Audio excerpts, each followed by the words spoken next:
அதுபோல மனிதன் மனிதனாகவே பிறக்கிறான்.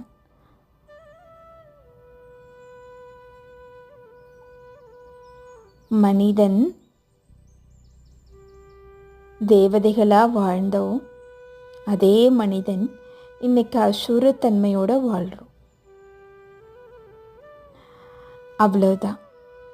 அப்போது மனிதன் தேவதையாகுவதும் தேவதையாக இருந்த மனிதன் அசுரத்தன்மையும் அடைவதும் இது ஒரு சுழற்சியாக மாறி மாறி வருது. நம்மளுடைய சமநிலையை நம்ம இழக்கும்போது அசுரத்தன்மையில் நம்ம வாழ்கிறோம். நம்ம சமநிலையோடு வாழும்போது நாம் தேவதைகளாக வாழ்ந்திருக்கிறோம். இதுதான் இதனுடைய கான்செப்ட். மனிதன் ஒருபொழுதும் குரங்கிலிருந்து பிறக்கவில்லை. இதுதான் அதனுடைய ரியாலிட்டி. இதை நம்ம புரிஞ்சுக்கணும்.